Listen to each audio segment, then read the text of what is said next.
Okay, good morning, everybody. Shalom Aleichem. Welcome back. Five to go. Five Divrei Torah and Parshas Chaye Sarah. Rabbi Jonathan Sachs Zatzal points out that there are two major episodes in the entire Parsha of Parshas Chaye Sarah, as opposed to, if you just think about it, like what's the theme of Lech Lecha Vayera? Yeah, the stories of Avraham and Sarah, but there's a lot of subtext, a lot of narrative, a lot of stories. Here, it really is just two: the death of Sarah Imenu and the subsequent burial, and deal with Ephron Achiti about getting Maris and Machpelah. And secondly is the Shidduch, finding a Shidduch for Yitzchak and Rivka ultimately getting married. Sure, there are sub-stories, but really those are the two overarching themes over here. And says Rabbi Sachs, what does this story, or what does this Parsha really teach us about the Jewish narrative in general? What does it tell us about Jewish history and ultimately Jewish destiny? At least 5 times, Avraham was promised by Hashem that he's going to get land in Eretz Yisrael, that Canaan is going to belong to him and to his progeny. And also, 5 times he is promised children, land and children and land over and over again. And look at this here. Sarah ultimately dies and leaving them with one child, just one.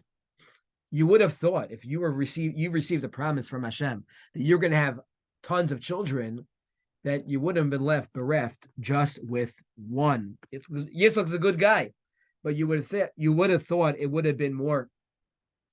The first time he engages in purchasing land, it doesn't go so easy. No, it's a back and forth, and then last second, Ephron throws in 400 shekel. It's not simple. And what Rabbi Sachs tells us is that really these two stories remind us that the promise of the Jewish people entering the land of Israel and making Eretz Yisrael their own is not going to be easy. Avram will have land. He will have countless children, but it won't happen suddenly. It won't happen soon. It's going to take a lot of work and a lot of willpower and resilience for this to happen. The divine promise, Rabbi Sachs writes, is not what it first seemed, a statement that God will act. It is in fact a request, an invitation from God to Abraham and his children. They should act. God will help him. But these two stories show us is that Abraham did not wait for Hashem to just do it, to paint the picture himself. Abraham engages with Ephron to purchase land in Maris Machpelah and Hebron. And Abraham sends out Eliezer himself to further the Jewish narrative, the Jewish family, ultimately bringing Rivka into the picture. This story is a story of Jewish continuity. And what's amazing is 4,000 years later, these still remain the dominant concerns of the Jews throughout the world. Israel and their future, our children. The safety and security of Israel as a Jewish home and the future of the Jewish people. Abraham's hopes and fears are our hopes and fears. Rabbi Sachs wrote this 11 years ago, and it is still true today, or even more true today. Ultimately, these two are meted out. Hashem's promises are fulfilled, but not in the way we necessarily expect. What Avram teaches us, though, is that faith in the land, faith and emunah in his children cannot be done passively. It cannot be done passively. It is done by engaging in the world and ensuring that God's promise is followed through. And that is Avraham engaging with all the characters and individuals in the Parsha itself. And that is thought number 1 for today. I think if you stopped here, Dayenu, very powerful idea from Rabbi Sachs. something that we literally are feeling and seeing each and every day. Amen. Vayavo Avraham lispod l'sara v'livkosa. Says the Torah that Avraham, we're going to go back and forth a little bit in the parsha. Vayavo Avraham lispod l'sara v'livkosa. Avraham goes to eulogize Sarah and cry for her. Vayavo, says the Medrash. There's a lot of questions on this pasuk. What does this mean? Avram comes. Where is he coming from? He's crying for her and eulogizing for her. Usually, you cry right away, and then you eulogize afterwards. First, he eulogizes, and then he cries. Just a beautiful idea on this. Obviously, some of the Sfarim point out. Obviously, he cries first. It's not a question. For those that have been in the room to hear the death of a relative, at first reaction can be intense crying. After he eulogizes her in public, what happens? The people thought that Sarah was a nice woman. The people thought that she had an open home. They never really realized how amazing Sarah really was. So after the Hesped, the people listening realized that she was even greater than they even could have imagined. They cried even more, recognizing the real loss that she has. It says a Drash V'Ian. The Medrash Rabbah points out, Mehechan ba, where did Avraham come from that he was now eulogizing her? And the Medrash says, Mehechan ba, Mehar Hamoria, he comes from Har Hamoria. And the simple understanding is, yeah, that's exactly where he came from.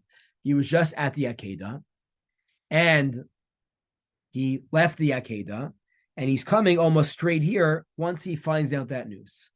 It's not totally accurate because the pasuk points out that after he left the Akedah, he went to Beersheba, and then from Beersheba he came here. So why would the Medrash Rabbah say that he's coming from Har HaMoriah if that's not exactly the way that the story unfolded? Says Rav Aaron Levin, Sefer Drash V'Ian, that Mehechan ba Mehar HaMoriah, part of Avram's Hesped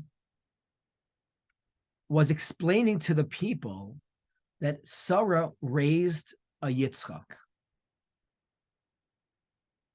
And I want to prove it to you. How amazing was Sarah's chinuch? That look at this Yitzchak. Yitzchak was willing to sacrifice himself because Hashem said. That was a will of God. He was willing to go through with the Akedah. Abba, tie me tighter,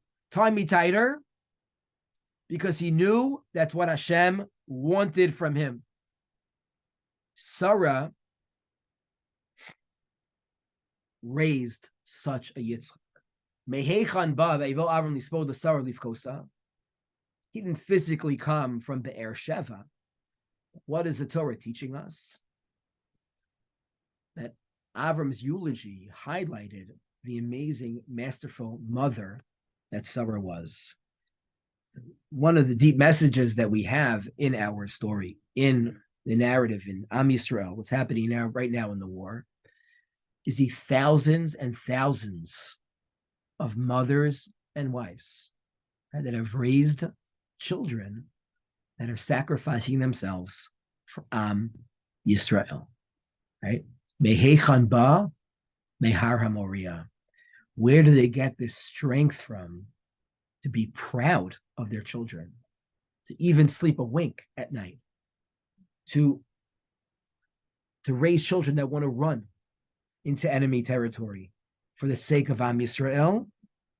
That comes from Har HaMoriah. I really believe that power, that strength, that resilience comes from our Avos V'Imahos, straight here, right from Sarah Imenu.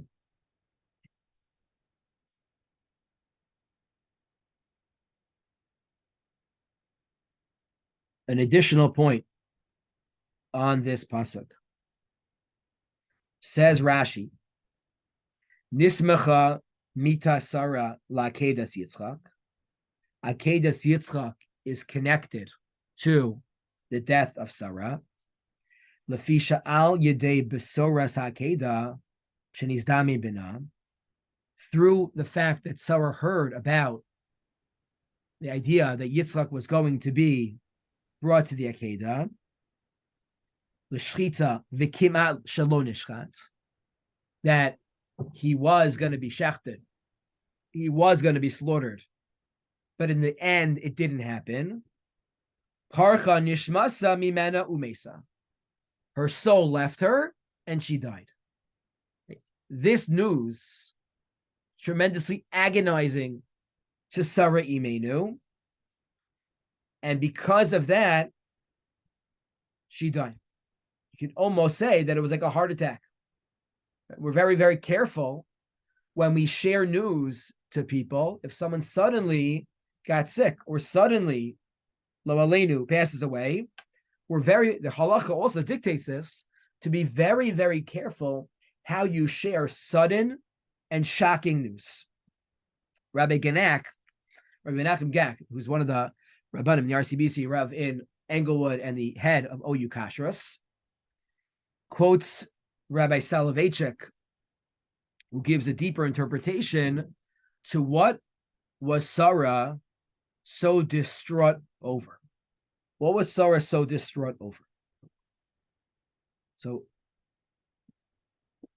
he says the following. Umita Sarah keshashama besoras Akeda, he be'emes chelak me'akeda. Part of the Akeda was that Sarah heard this news. What did she hear that was so shocking? She understood that Yitzchak, when he was going to go through this Akeda, he was not going to be the same person.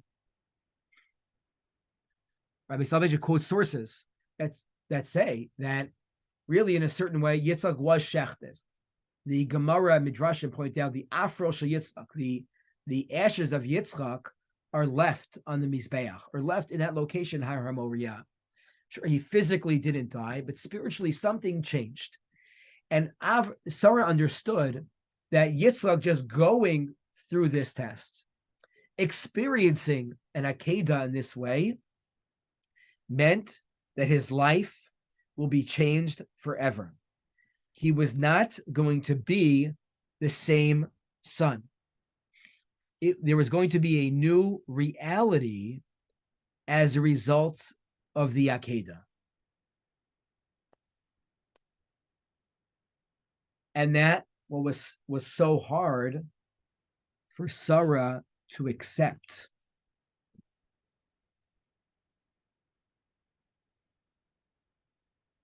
Women that are now hearing their husbands, their wives, and we don't even know the extent.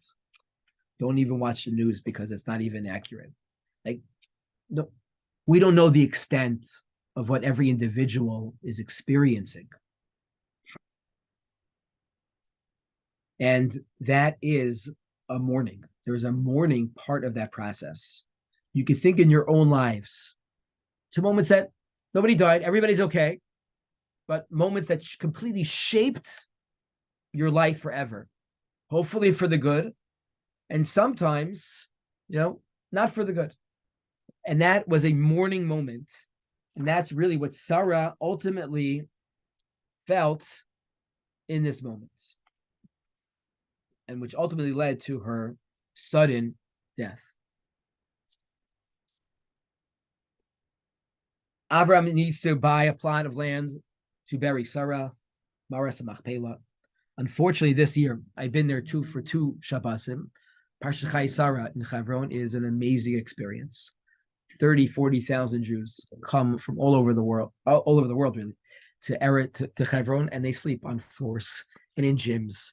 And someone told me that when he was in yeshiva, he slept in a bakery on the floor, and the guy said, if there's any food left, you could just eat whatever you want. It's unbelievable. And we were Zocha last week, Roy and I, to go twice to Hebron and meet a lot of the people in Hebron, the Chaylim, children, just powerful individuals there. It's so rich and so deep and so beautiful in Hebron. Unfortunately, this year, it's not going to happen. The army does not want that risk, and they're not going to have a formal, huge Shabbos in Parshat Chayei Sarah. In the middle of this process, in the middle of the purchasing of the land, at first Avram speaks to Bnei Ches. These people, and they're very, very nice, and then Ephron gets involved. Ephron say more.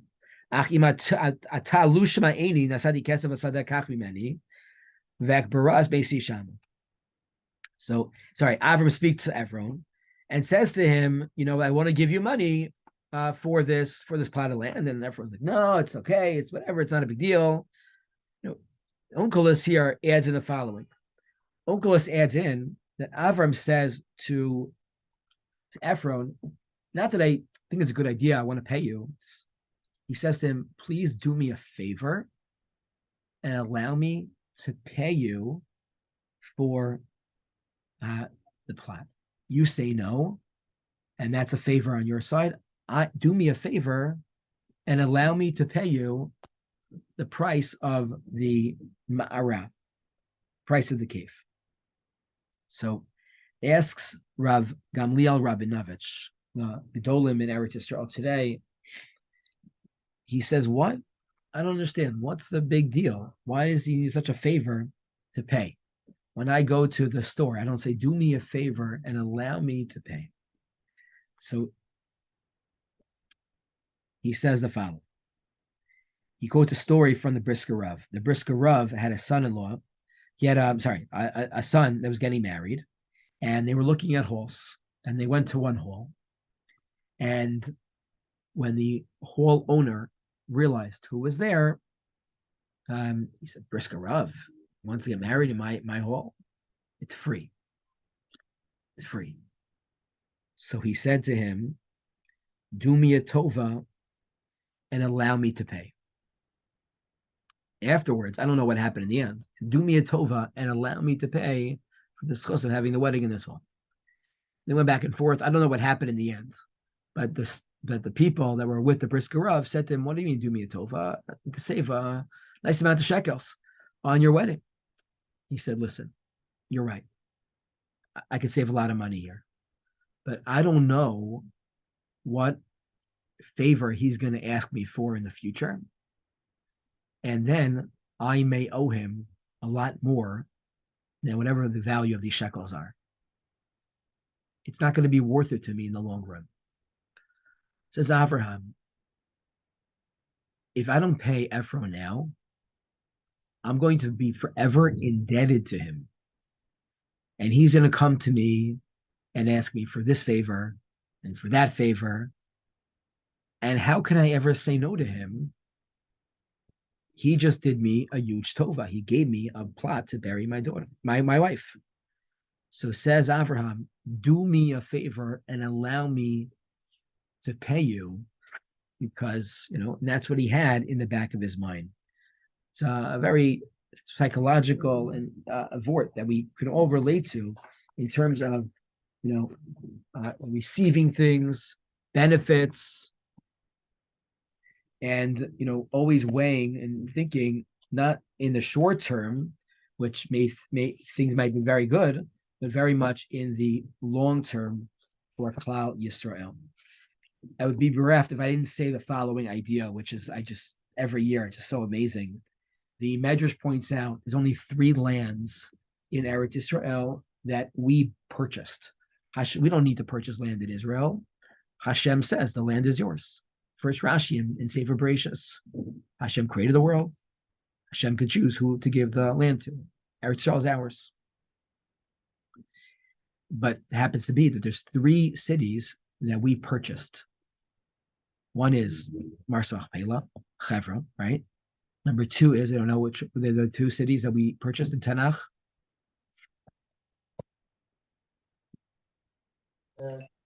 Hi, Yosef, where Yosef is buried. Shechem, good. Right? Shechem. And the other one is Beis Hamikdash. Good, amazing, honey. You get 2 stars today. So Yaakov purchased Shem in Parshas Vayishlach, and in Divrei Yomim Aleph, David HaMelech purchased Har HaMoriah from a guy called Arvana HaYevusi. And so the Medrash says, why would that happen? It says the Medrash, I don't know, Medrash written 1,500, 2,000 years ago. These three cities, Hebron, Shechem, Yerushalayim, needed extra proof that we own them, because the Umos Olam are going to forever stake claim in these specific cities more than the other cities in Eretz Yisrael. That is prophetic, my friends. Hebron, Shechem, and Yerushalayim, Har HaMoriah, Har HaBayis, Temple Mount. Unbelievable. Unbelievable. Immediately following the purchasing of Hebron and Har HaMoriah, sorry, Hebron itself, not Har HaMoriah, Torah tells us, Avraham Zakein Ba Bayamim, Vashem Beirach Es Avraham Bakol. Avraham is elderly. He's coming in his days. He's coming in his days, meaning Avraham built every single day one off the other. And he was somebody who was tremendously, had a lot of continuity in his life. Hashem Beirach Es Avraham Bakol. And Hashem blessed Avraham with everything. Bakol. What does Bakol mean? What does Bakol mean? So says Rashi, what is Bakol? Bakol Ola B'Gematria Ben. Bakol is Gematria 52. 52 is Ben. Ume'achar Shahayalo Ben. And now that we know that he has a son, Yitzchak, he needs to get married. That is the Medrash. That is Rashi quoting the Medrash as to what Bakol means, that he has Bakol. What is everything? He has a son, and now he's responsible to take care of that son. Okay, that is pshat in Rashi. Says Rabbi Nachum ben Sion Zaks. Bakol means that Avram had a midah of sameach bechelko, that he had a midah of histapkus, that he understood and he appreciated everything that he had. He never needed more than what he had. And if you track this through the Avos, you'll notice that each one of our forefathers had this same midah. Towards the end of the parsha, before Avraham dies, Vayitain Avram es kol asher lo liYitzchak. He gives everything that he has to Yitzchak. Kol. He doesn't give everything he has to Yitzchak because he's other sons and children. He gives them stuff too. But he gives Yitzchak the midah of kol. This idea that whatever we have is enough. It's enough. Hinchel and Yitzchak gave this midah to Yaakov. When Yaakov ultimately meets up with Esav in Parshas Vayishlach, Yaakov says to Esav, "V'chi yesh li kol." I have kol. When do we reference this idea that each one of the Avos always felt that they had enough? The benching. In benching. David Rabbi, thank you so much. Shkoyach. K'moshi sparchu avusenu, Avraham, Yitzchak, v'Yakov, Bakol, Mikol, Kol. Bakol is Hashem Beirach is Avram, Bakol. Right, there's a Mikol in Parashas Toldos, and V'chiyeshli Kol is Yaakov. That is a reference, a hyperlink to the psukim that say that they had enough. Kein Yevarach Osanu Kulanu Yachad, Yivracha Shalema. Right? That midah of histapkus. And that's how really we end benching also. Kefirim Rashu Vira Evu, Vidorshe Hashem, right? Those that seek out Hashem lo yachseru kol tov. They'll never be lacking any goodness. They'll always have enough. Right? And if you just think about it, we live in a world where of wants and needs. What we want becomes a need. And it's so hard sometimes to differentiate between those two. Abraham, Yitzchak, and Yaakov had the ability to understand that there are needs. Wants are not bad, but there's a big difference between the two of them in this world. And this really dovetails onto the last idea. I saw this from Sternbach. Yitzchak ultimately gets married to Rivka, Mazel Tov. Vayavieha Yitzchak ha'ohala, Sarah imo. Yitzchak brings Rivka into the ohel of his wife, of his mother Sarah. Says Rashi, what does this mean? The tent of Sarah. Nases kedugma Sarah imo. It's like Sarah imenu. Shekozman, in three ways, the tent of Rivka was like the tent of Sarah, because when Sarah was alive, there was a candle that was lit from Friday to Friday, stayed the entire time.